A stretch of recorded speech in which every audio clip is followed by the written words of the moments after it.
Hello friends, நம்ம சாட்சியில் என்ன பார்க்க போகிறோம் அப்படின்னா, அனானிஸ்ல படிக்கிற ரெகுலேஷன் 2025 செகண்ட் செமஸ்டர் ஸ்டூடெண்ட்ஸ் உங்களுக்கு ஏப்ரல் மே 2026 எக்ஸாம்ஸ் நாளையிலேருந்து ஸ்டார்ட் ஆகும்.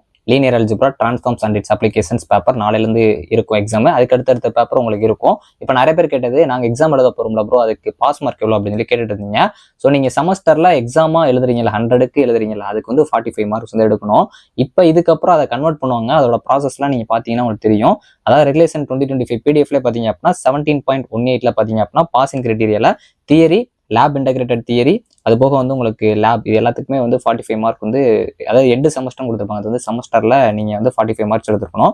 இன்டர்னல் ப்ளஸ் எக்ஸ்டர்னல் சேர்த்து 50 எடுத்துருக்கணும். இது கன்ஃபியூஷன் இருந்துச்சுன்னா இதுக்கு முன்னாடி பார்த்தீங்க அப்படின்னா அந்த வெயிட்டேஜ் டேபிள் பார்க்குறப்போ தியரி வந்து 40, 16 பிரிப்பாங்க. அதாவது வந்து எக்ஸ்டர்னல் வந்து நீங்கள் 100க்கு தான் எழுதுவீங்க, அதை 60க்கு மாற்றுவாங்க. இந்த மாற்றுறதுக்கு முன்னாடி நீங்கள் 45 மார்க்ஸ் வந்து எடுத்துருக்கணும். இது புரிய நினைக்கிறேன். ஸோ அதுக்கப்புறம் இங்கிட்டு நீங்கள் 100க்கு எழுதியிருக்கதா 40க்கு மாற்றுவாங்க இன்டர்னலில். அப்போ ஒரு மார்க்ஸ் ஒரு ரெண்டுமே சேர்க்குறப்போ உங்களுக்கு 15 வந்துச்சு அப்படின்னா நீங்கள் பாஸ்.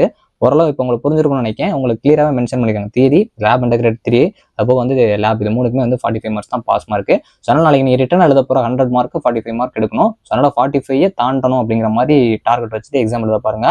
தேங்க்ஸ் ஃபார் வாட்சிங்.